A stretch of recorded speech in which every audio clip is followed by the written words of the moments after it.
माननीय मुख्यमंत्री महोदय ने 15 अगस्त के संबोधन में राज्य में उद्योगों को बढ़ावा देने के लिए महत्वपूर्ण घोषणाएं की थी। उस क्रम में अगले 5 वर्षों में राज्य में 1 करोड़ अतिरिक्त रोजगार के अवसर सृजित करने की भी घोषणा की गई थी। उस घोषणा के अनुपालन में आज मंत्रिपरिषद ने बहुत ही महत्वपूर्ण नीति निर्णय लिया गया है, जिसके अंतर्गत Bihar industrial investment promotion policy 2016 जो अभी लागू है, उस पॉलिसी में एक विशेष पैकेज आज घोषित किया गया है, जो 31 मार्च 2026 तक जो निवेशक आवेदन करेंगे उनके लिए इस पैकेज का लाभ मिल सकेगा। इस पैकेज में कई प्रावधान हैं, जिसमें से कुछ महत्वपूर्ण प्रावधानों के बारे में आपके माध्यम से सभी लोगों को जानकारी हम लोग देना चाहते हैं। पहला एक बहुत बड़ा निर्णय है, राज्य में उद्योग स्थापित करने वाली बड़ी कंपनियों को, बड़े निवेशकों को निःशुल्क जमीन हस्तांतरण का निर्णय लिया गया है। बियाडा के इंडस्ट्रियल एरियाज में वैसे निवेशक जो 100 करोड़ इन्वेस्टमेंट करते हैं और 1000 प्रत्यक्ष रोजगार सृजित करते हैं, उनको परियोजना के हिसाब से 10 एकड़ तक की भूमि निःशुल्क दी जा सकेगी। दूसरी कैटेगरी है कि यदि 1000 करोड़ रुपए का निवेश करते हैं तो उनको 25 एकड़ तक की भूमि डिपेंडिंग ऑन द प्रोजेक्ट दी जा सकेगी। और तीसरा है कि जो फॉर्च्यून 500 कंपनीज है, वो यदि कोई निवेश करते हैं राज्य में तो उनको 10 एकड़ तक की भूमि depending on the project site दी जा सकेगी। तो इससे राज्य में जो बड़ी कंपनियां हैं और बड़े निवेशक हैं, उन्हें भूमि सुगमता से मिल पाएगी बियाडा के इंडस्ट्रियल एरियाज में। और ऐसा अनुमान है कि देश के विभिन्न हिस्सों में जो बड़े बड़े निवेशक अपनी मैन्युफैक्चरिंग कैपेसिटी लगाए हुए हैं, उनमें से कई अब विचार करेंगे कि बिहार में भी वो अपना इंडस्ट्री सेटअप करें। और इन 3 तरह के निवेशकों को जो निःशुल्क जमीन का निर्णय लिया गया है, इसमें अब तक जो प्रारंभिक उद्योग विभाग की चर्चा हुई है निवेशकों से, बहुत ही सकारात्मक रेस्पॉन्स नजर आ रहा है। आने वाले समय में निश्चित ही बड़े बड़े इंडस्ट्रीज राज्य में इंडस्ट्री सेटअप करेंगे। ये जो भूमि है, ये मात्र 1 रुपए के टोकन पर दी जाएगी और बाकी जितने निवेशक हैं उनको इस पैकेज की अवधि में, इन 3 कैटेगरी के अलावा जितने बाकी निवेशक हैं, उनको इस पैकेज की अवधि में यदि राज्य में वो निवेश करने का आवेदन देते हैं तो जो बियाडा की लैंड रेट है उसमें 50% डिस्काउंट देने का भी कैबिनेट ने आज निर्णय लिया है। इसका अर्थ ये हुआ कि 31 मार्च 2026 तक देश के जो निवेशक बिहार राज्य में उद्योग स्थापित करने का मन बनाते हैं, निर्णय लेते हैं, उनको एक बहुत ही मेजर रिलीफ लैंड की अवेलेबिलिटी के मामले में सरकार ने आज मंत्रिपरिषद ने मंजूर किया है। जहां तक वित्तीय इंसेंटिव का प्रश्न है, इसमें 3 विकल्प दिए गए हैं। निवेशक की अपनी इच्छा है कि वे 3 में से कौन से विकल्प को चुनते हैं, लेकिन 3 ऑप्शंस निवेशकों के पास है। Depending on the viability of the project वो अपना निर्णय ले सकते हैं। पहला ऑप्शन ये है कि यदि कोई टर्म लोन फाइनेंशियल इंस्टीट्यूशन से लेते हैं और उस पर इंसेंटिव ऑन इंटरेस्ट मांग करते हैं, तो इंटरेस्ट सबवेंशन जो पहले 20 करोड़ रुपए अधिकतम अनुमान्य था, उसको आज मंत्रिपरिषद ने 40 करोड़ की सीमा तक बढ़ा दिया है। यानी इंटरेस्ट सबवेंशन जो 2016 की पॉलिसी में सामान्यतः चल रहा था, उसको इस पैकेज की अवधि के लिए डबल कर दिया गया है।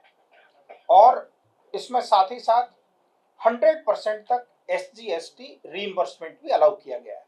यानी कोई निवेशक यदि इंटरेस्ट सबवेंशन का ऑप्शन लेते हैं तो उनको 40 करोड़ रुपए तक का interest subvention plus 100% SGST refund का प्रावधान अनमान्य होगा। दूसरा ऑप्शन ऐसा है कि जो मात्र SGST का रीइंबर्समेंट चाहते हैं, जो इंटरेस्ट सबवेंशन नहीं लेना चाहते हैं, उनको नेट SGST रीइंबर्समेंट जो हो सकता है उसका 300% तक, अप्रूव्ड प्रोजेक्ट कॉस्ट के 300% तक 14 साल तक SG/ST का रिइंबर्समेंट किया जा सकेगा। यानी जो लोग टैक्स में मेजर रिलीफ लेना चाहते हैं उनके लिए ये ऑप्शन नंबर 2 है। और तीसरा ऑप्शन जो कैपिटल सब्सिडी के बारे में है, प्रोजेक्ट कॉस्ट का 30% तक की सीमा तक कैपिटल सब्सिडी दी जा सकेगी। निवेशक के ऊपर है कि वो इनमें से कौन सा विकल्प चुनते हैं और उनकी जो वायबिलिटी है उस हिसाब से वो अपना निर्णय ले सकेंगे। साथ ही साथ राज्य से निर्यात को प्रोत्साहन करने के लिए हमारा जो एक्सपोर्ट इंसेंटिव पहले मिलता था उसको दुगना कर दिया गया है और उसकी समय सीमा अब 14 वर्ष कर दी गई है। हमारे यहाँ पर जो एम्प्लॉयमेंट जनरेशन इंसेंटिव है टेक्सटाइल यूनिट के लिए, यदि कोई टेक्सटाइल मैन्युफैक्चरर एम्प्लॉय करता है हमारे राज्य के लोगों को, तो उनको 5,000 रुपये प्रति माह प्रति एम्प्लॉय की दर से एम्प्लॉयमेंट इंसेंटिव मिलेगा और ESI और EPF में जो खर्चा वो करते हैं उसका 300% तक का सपोर्ट मिलेगा। टेक्सटाइल के अलावा बाकी जो यूनिट्स है उनको 2,000 रुपये पर मंथ पर एम्प्लॉय की दर से एम्प्लॉयमेंट जनरेशन इंसेंटिव मिलेगा और ESI और EPF का 100% सपोर्ट मिलेगा। इसी तरह स्किल डेवलपमेंट को प्रमोट करने के लिए प्रत्येक वर्कर के लिए 20,000 रुपये तक का स्किल डेवलपमेंट इंसेंटिव अनुमानित किया गया है। राज्य में पर्यावरण संरक्षण को बढ़ावा देने के लिए environmental protection incentive 25% of reimbursement up to ₹1 crore का प्रोविजन किया गया है। राज्य में रिन्यूएबल एनर्जी को बढ़ावा देने के लिए रिन्यूएबल एनर्जी यूजेज इंसेंटिव के रूप में 20% तक लगभग 6 लाख रुपए मैक्सिमम तक अनुमानित किया गया है।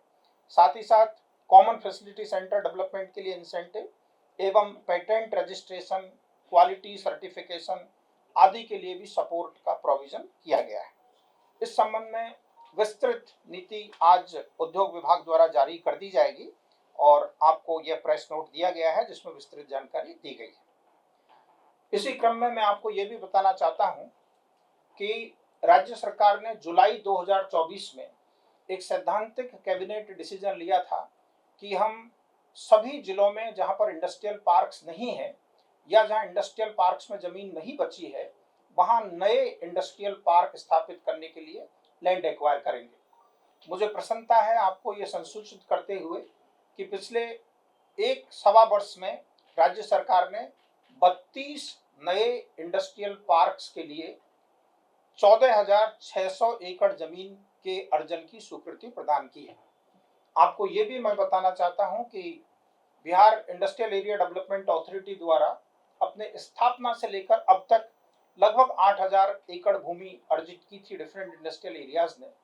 पिछले 1.25 वर्ष के अंतर्गत राज्य सरकार ने 14,600 एकड़ नई भूमि अर्जित करने का निर्णय लिया है और इसमें भी जो महत्वपूर्ण बात है वो ये है कि सारे के सारे इंडस्ट्रियल पार्क ऐसी जगह पर स्थापित किए जा रहे हैं जो हमारे राज्य में बन रहे high speed corridors, express highway के किनारे है।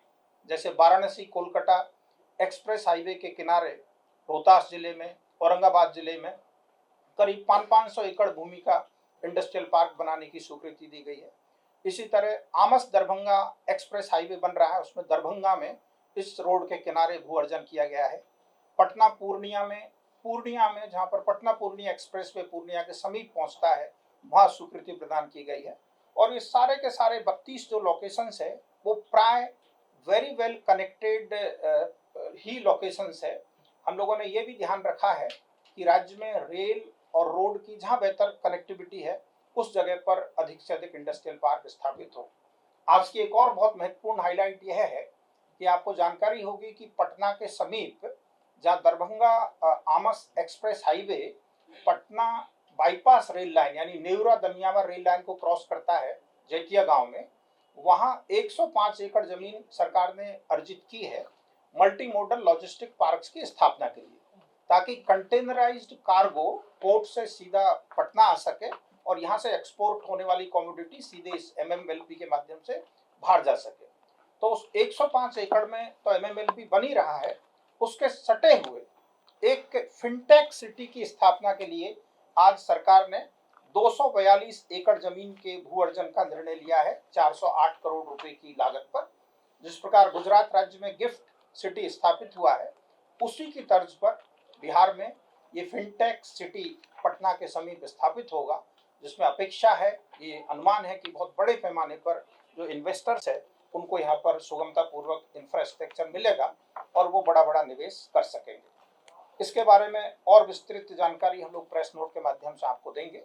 आज हमें यह जो है मार्गदर्शन था कि इस महत्वपूर्ण निर्णय के बारे में हम लोग आके आपको जानकारी दें और मंत्रिपरिषद द्वारा लिए गए बाकी जो 25 निर्णय हैं उसके बारे में मेरे साथी डॉक्टर एस सिद्धार्थ ब्रीफिंग जारी रखें।